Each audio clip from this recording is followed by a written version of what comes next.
Hi everybody! I have reached the halfway point in this notebook. So this is the Moleskine Expanded notebook. It is the normal Moleskine Cahier size, but it is way thicker. There's 400 pages in here. The particular one that I have is the soft cover, and then I have the dot grid pages inside. Okay, so this is the plan for this video.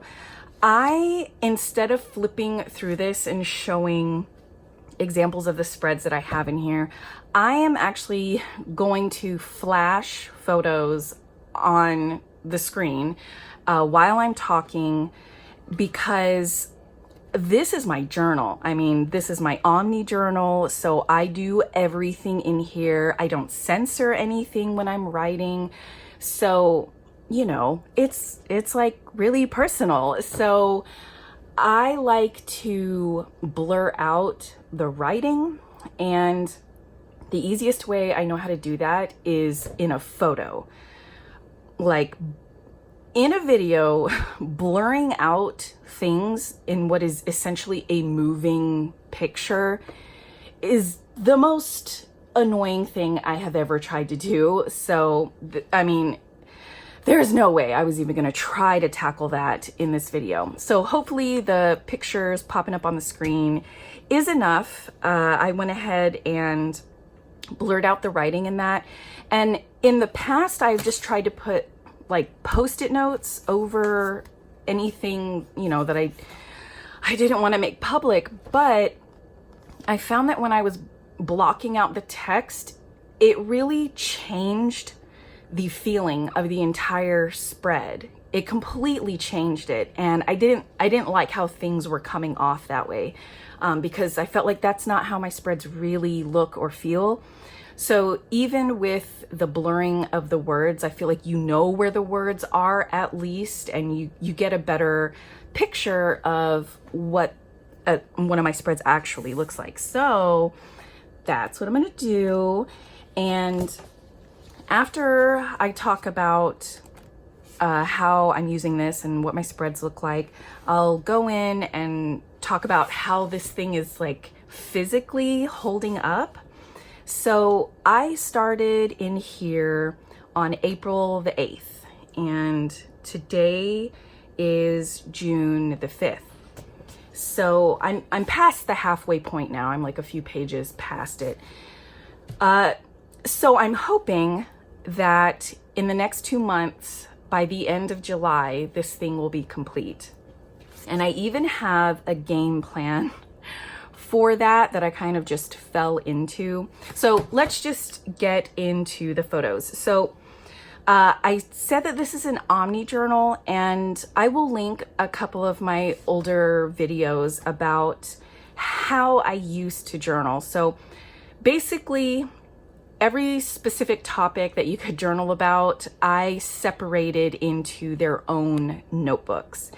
And I ended up just combining almost everything, and I journal through one notebook at a time, and it just contains all the things and all of the topics. And that's a way better approach to journaling for me. It really helps alleviate boredom for me in being in the same notebook. So the first thing I like to do to move through pages and to help take up space is to use washi tape. I have not used washi tape probably in my entire life as much as I'm using it now in here. So I will do waterfalls of washi. Like the simplest way to do it is just to line them up with a ragged edge and just write around that. I love doing that when I don't want to think about what I'm going to put on the page as far as decoration. I will lay down a whole bunch of washi tape and leave it at that. It's really quick for me now, and it's just my go-to fast page decoration. So I do that a lot, and I have a washi stash that's enormous, and it is helping me work through it so well. So I'm definitely gonna keep that going. Another thing is I put my sprocket photos in here, and I incorporate them into my pages in different ways. I incorporate them to coincide with what I'm journaling about. Sometimes I'll put separate pages and just put all the photos on one page. So it differs. This is something new for me because I was keeping a separate photo album, I guess I would call it, but it was a separate notebook and it was mainly just for my sprocket photos. But I abandoned that pretty quickly.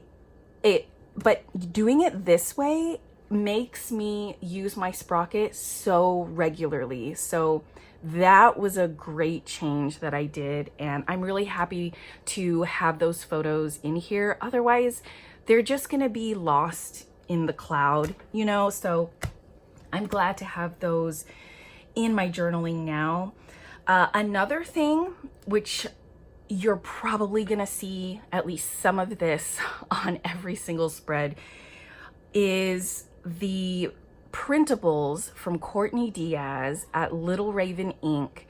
I completely adore being a patron of hers. So I have so many spreads with so many of her illustrations. One of my favorite things to do is when she releases a bunch of creatures all at once.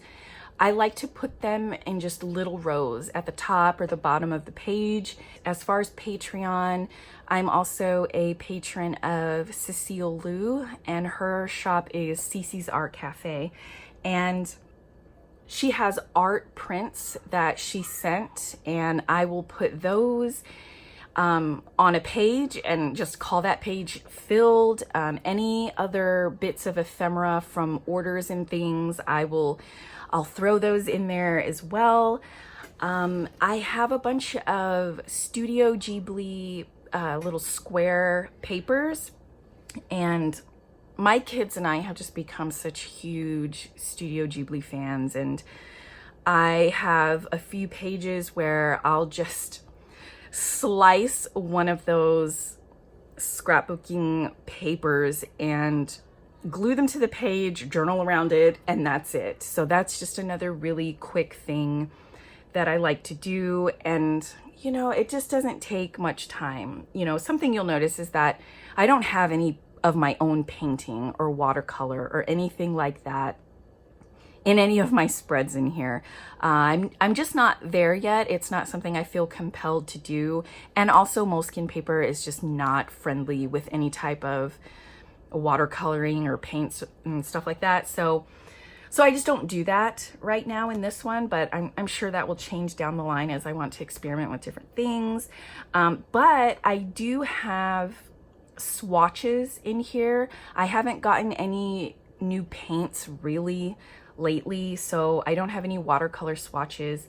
What I do have is I got a bunch of nail polishes, and just on a whim, I just swiped them over the page, and it totally bled through the other side. It wasn't anything catastrophic, but I just swatched that, and I got a pack of Uniball Signo pastel pens, and I swatched those in the middle of my journaling page as well. So I like doing that. And if I get any new watercolors at any point, I'll put that in here too. Like, I don't care. I will do that. I love having little swatch sections of stuff. I just think they look really nice. So I also let my kids draw in here. So I like to bring whatever journal I'm currently in, I like to bring it with me wherever I go. I used to have a separate on-the-go journal, and so this is something that's also been combined in here. So this is getting a little unwieldy with its size and its heft, but I still bring this with me. So if my kids are bored, I will just flip open the next empty page and let them draw in it, and and then I'll go to the next page. And I just love that this is such a compilation of my life, and it's a snapshot of all of these moments in my life. So I don't keep a certain theme throughout my pages. There is I guess you could say there's a bit of a theme in how I lay out my pages, but I don't care if there's something that breaks that up, like my kids drawing, or I'll have random brainstorming pages, and they're really rough, it's very just note-taking kind of stuff where I don't care about embellishing the page. So, yeah, it's a hodgepodge of all these things. And then I'll just have random mixed ephemera. I'm using washi tapes I have, washi stickers I have, random other kinds of stickers. I use magazine cutouts. I don't do that a whole lot, but the magazine cutouts that I do have, I throw them in the mix as well. So I'll put quotes in. That's something new that I'm trying to get comfortable doing. I always forget that I can do that, but I will just write out a quote on a page. Usually it's something that I've seen on Instagram, and I really love doing that, so I would love to keep throwing that in here. I did paint on one page. There's only one page in here that has any paint on it, well, minus the nail polish, but I got some acrylic paint at Target, and so I painted the page black, and it was okay on the other side. I thought it would be a mess, but it didn't bleed through hardly as bad as I thought it would. I journaled on the back of it, and it wasn't distracting or anything. So I painted it black, and then I wanted to write over it with my white gel pen, and that was so fun. And when I get some better paper, I'm hoping maybe I could do that some more, because it was so much more easy than I thought it was going to be. I'm not a painter of any kind, so I'm always just kind of cautiously dipping my toes into all of these different things. So yeah, so that is kind of the hodgepodge of what I'm working with in here. I did mention that I have this budget section that I keep in the back, and I abandoned that. It got a little tedious, so I'm not doing that anymore. I previously said I was going to journal from the front to the back and then use this budget section to track expenses, and I was going to work from the back to the front, and then wherever they met, then I was going to call this done. So basically I'm just going to journal all the way through. And in such a thick book like this, what I did, and I actually saw Robin at Art Journal Girl do this with her Nanami notebook, but what I ended up doing was I dog-eared the pages like every 50 sheets. So every 100 pages I would dog-ear it, just to be able to easily gauge where I was in how quickly I'm using this up, how much quicker I need to go, how many more pages I need to fill. And okay, so in the past, I was just a written journal kind of person. My pages were filled end to end in words. And so that has been, and I feel will always be, the most important part of journaling for me. So this has been such a neat experiment for me to fill the pages with things other than words, and to even just put a piece of someone's artwork on a page and count that as a completed page. So I find it really fascinating. And a part of me felt a little twinge of guilt for like wasting a page that way. And no worries, I'm getting over that. And the thing is, in a book like this, and this is what the conversation that I was kind of having with myself, I could easily give up on this, and I could throw in the towel and leave, 50 sheets, you know, I could leave the last 100 pages and just move on to the next notebook. And rather than abandon this because it's taking me forever to get through and having 100 pages blank at the end, I would rather have those pages interspersed throughout my journaling and filled with beautiful artwork. And another thing that I'm doing this year is, for my journaling, I do not stay in a specific size. I don't stay in a specific brand or notebook. So I am switching from journal to journal once I complete each one. So I was previously in a Leuchtturm hardcover A6 or pocket size notebook, and then I switched to this. And I find that when I have that freedom of not choosing what my journal piece is, that I'm so much more excited about journaling. I'm excited about finishing this because I get to choose something completely different and have a completely new experience. And that makes me excited to spend time in the one that I'm currently in. So I'm not just getting bored while I'm in here knowing that I'm just going to end up in another one like this. That would weigh on me, and it wouldn't allow me to enjoy journaling in the current book that I'm in. That's just the way my brain is. So I am still so excited about being in here. I'm excited to finish this, but I don't have any feelings of wanting to move on. And in case you're curious, I take up 4 pages a day in journaling. And that's always my goal. And I was really hit or miss in the beginning, but then I really found my stride.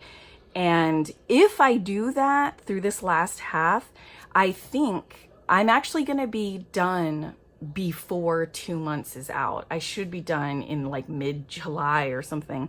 So I've gotten really good at that. Even when I have a really late day, a really jam-packed day, I will be able to take up 4 pages in here. And it's just all about, you know, the quotes and just laying down something from Courtney Diaz. It's things like that. And then I'm like, okay, yeah, that's good enough. And I don't always have perfectly put together pages. I don't want anybody to think that there's pages that I don't like in here. So it's not always something that I'm happy with. But I've mentioned this before, but what I enjoy the most is seeing a completed notebook and seeing other people's completed notebook and admiring that. And as much as I admire seeing other people's beautifully laid out pages, that's not where I have my focus, because I know that's not what's going to make me ultimately happy in the end. Having a book that is completely full and contains all the good and bad snapshots of my life, I always remind myself that that's the ultimate goal. That is what I put on a pedestal and what I hold higher than anything else.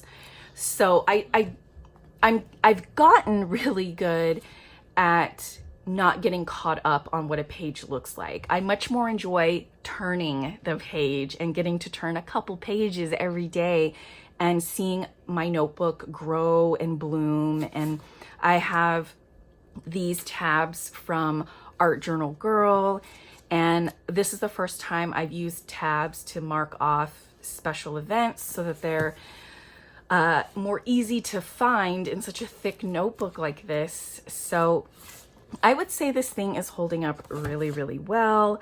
So what I do, because I see, so this is one I did last night. This was a free printable from One Canoe 2, and I printed it off. Like, I blew it up, I printed it off, I stuck it on here because yesterday was kind of one of those hot mess kind of days.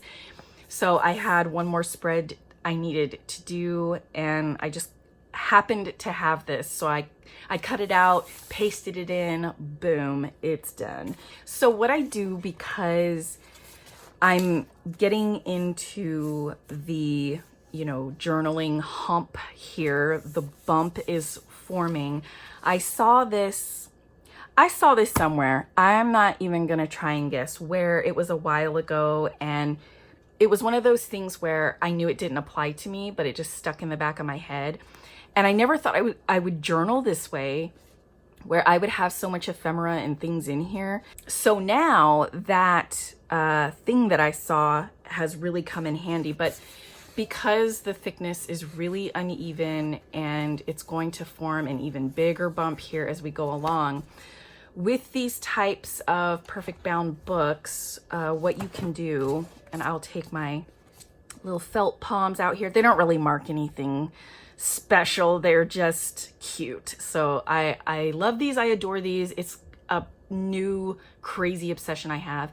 And Robin from Talks from the Heart gifted these to me. She made these, so they're really special to me.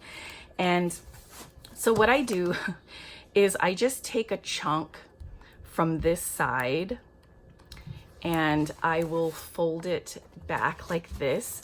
And if you have a well-bound book, it should be fine. It shouldn't hurt it at all.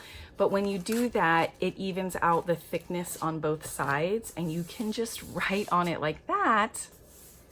And you don't have to worry about a bump over here or there. And you just adjust how many pages you want to flip over depending on the thicknesses on both sides. So I've taken to doing that now to keep a flatter surface, and it totally rocks. I really love doing that. I'm so glad I didn't forget about that little hack. The binding in here is really holding up. Let me see if I can get a good shot. So you can see here where whatever is holding, I don't know, whatever's glued to the spine is pulling away, but the actual stitching and where the pages are like truly held together is totally fine. There's no issue there. So you can see where it's kind of, sorry, I keep bumping my holder here, but you can see where that's kind of pulling away, but I don't know that that was doing anything to begin with. So the structure is actually just fine. I don't have any pages popping out. You know, they're pulling away a little bit from all of the bulk and everything, but yeah, it's holding up great. I'm really, really happy with it.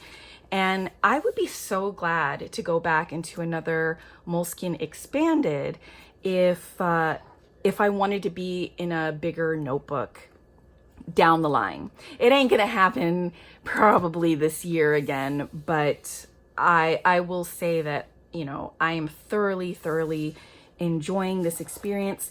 So if you've been around here for a minute, you'll probably wonder why this thing is naked and there is no leather cover on here. That is because this thing is just outgrowing everything that I put it in. And like I said, I am a newbie to having a journal grow so much. So I have trouble gauging that. So this is the wide size or cahier size Decal. And I'm so upset that I can't have this in here anymore because I just really adore it. And I wanted to use it for a lengthy period of time so that I could see how it breaks in and all that good stuff. So I'll show you how it fits in here now. And it's just really comical as to how this thing has changed. Like, see, hold on. It's just so wonky now. And yeah, it's just not cutting it. Now I have actual cover breaking through. It was just the pages and the tabs that were sticking out a little, and I could live with that, but now you know, the cover started peeking through, and I was like, okay, well, yeah, his days were numbered, and it was stretching this elastic like so much, and I didn't want to warp it beyond repair because I have other notebooks that I would like to use in here anyway.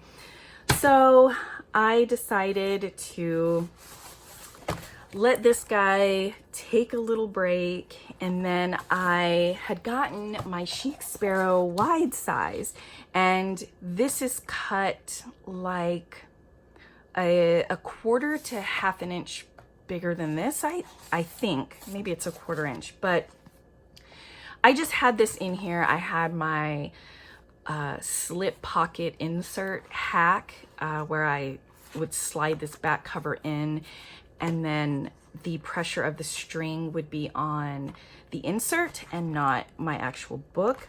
So I would just have this in here. So it's all of the pages are sticking out. My elastic was, you know, it was sitting right on my pages. I couldn't put tabs right there, which was the same as Decal, but I didn't like how my pages were really sticking out, and I knew this wasn't gonna last till the end as far as the cover starting to stick out, because it's right there. So I just gave up on this one as well. So I decided that now that I'd had leather covers on here, that I grew to like it that way, and I have actually put in a custom order with Maker South, and I discussed with Crispian what I was trying to accomplish with this, because I really needed something to hold the bulk of this as it grew. So I did measurements like from edge to edge of what I needed. I believe this is 12 inches. Let me measure that. Okay, yeah, so this is 12 inches wide and when laid flat, and I think I asked for 12.75 inches, and he said it was actually close to his A5 size, and I was like, yeah, probably. But when I put this in the A5s that I do have, which are from Chic Sparrow and then one from Hand Stitch Leather Tea, there was way too much gap right here between the edge of the leather and the edge of the book, and I didn't like that. So I'm hoping with that extra room on the edges that at the very least the paper will be protected, and then also probably my tabs as well. I don't have them sticking way far out, but I think with those measurements that it should work. But I'll let you know. We'll play around with it when it comes here.